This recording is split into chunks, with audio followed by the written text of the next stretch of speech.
നമ്മൾ എന്തിനാ ജീവിക്കുന്നത്? ഈ നട്ടുച്ച വെളുത്തിലേക്ക് ഫിലോസഫി കേൾക്കാൻ പറ്റൂല. ഇതെന്താ പറ്റിയെന്നൊന്ന് നോക്കാവോ? അല്ലടി, ഞാൻ കുറേ ദിവസം കൊണ്ട് ആലോചിക്കുക. മറ്റേ ദുൽഖർ സൽമാൻ പറഞ്ഞ പോലെ നമ്മളൊക്കെ ഒരു പ്രഷറിന്റെ പുറത്തങ്ങ് ജീവിക്കുന്നില്ലേ? അതെ, ഞാൻ ഭയങ്കര പ്രഷറിന്റെ പുറത്താണ് ജീവിക്കുന്നത്. എനിക്ക് എൻ്റെ ഓഫീസിൽ നിന്നല്ല പ്രഷറുണ്ട്, പിന്നെ നമ്മുടെ EMI അടക്കാത്തതിന് ബാങ്കിൽ നിന്നുള്ള പ്രഷർ, നിന്നെ കെട്ടിയതിൻ്റെ പേര് എൻ്റെ വീട്ടിൽ നിന്ന് നിന്റെ വീട്ടിൽ നിന്ന് ആവശ്യത്തിലധികം പ്രഷറുണ്ട്. ഇത് തന്നെ ഞാനും പറഞ്ഞ്, നമ്മളെന്തിനാ ഈ പ്രഷറൊക്കെ എടുത്ത് തല വയ്ക്കുന്നത്? ഇത് തന്നെ ഇപ്പം ഞാനും ആലോചിക്കുന്നത്. ഞാൻ എന്തിനാ ഈ കുറിച്ചൊക്കെ എടുത്ത് എൻ്റെ തല വെക്കുന്നത്? എടി, നീ ഒന്ന് ആലോചിച്ച് നോക്കിയേ.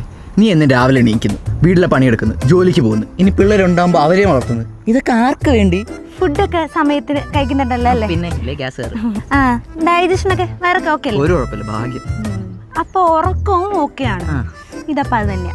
ഏത്? മറ്റേ ഈ തിന്നിട്ട് എല്ലിൻ്റെ ഇടയിൽ കുത്തി കയറുന്നത്. ഞാൻ സീരിയസ് ആയിട്ട് പറഞ്ഞതാ. സത്യത്തിലുണ്ടല്ലോ, ഈ ലോകം മുഴുവൻ ആരൊക്കെയോ നിയന്ത്രിക്കുകയാണ്. നമ്മളതിൽ വെറുതെ പാവകളെ പോലെ നിന്നു കൊടുക്കണോ? ശരിയാ, ജഗത്ത് പറയുന്നതിലും എന്തൊക്കെയോ കാര്യങ്ങളുണ്ട്. അപ്പം അത് വേണ്ട. ഏത് ജഗത്ത്? മറ്റേ ഈ കാർ മാറ്റിയിട്ട് വേറെ എന്തോ എടുക്കുന്ന കാര്യം ജഗത്ത് പറഞ്ഞല്ലോ. ഞാനാണെങ്കിൽ എൻ്റെ PF ലോണൊക്കെ എടുത്ത് അത് മേടിക്കുന്നത്. ഇനിയിപ്പോൾ അത് വേണ്ട. ലോകമൊക്കെ വേറെ ആരൊക്കെ നമ്മളെന്തിനൊക്കെ നിൽക്കുന്നേ? അവരങ്ങനെ എല്ലാം ഒന്നും നിയന്ത്രിക്കില്ല. നമ്മുടെ കാര്യം നമ്മൾ തന്നെ നോക്കണമല്ലോ. ഇത് തന്നെ ഞാനും പറയുന്നത്. നമ്മളിപ്പോ എവിടെ പറഞ്ഞതാ? നിന്റെ കസിന്റെ എൻഗേജ്മെന്റ്. എത്ര മണിക്ക് നമ്മൾ അവിടെ എത്തണം? 12 മണിക്ക്. സമയം ഇപ്പത്തെ 12 ഷാർപ്പ് ടൈം. ഓ വാവ്, നമ്മൾ എന്തിനാ ഇപ്പൊ ഇവിടെ നിൽക്കുന്നത്?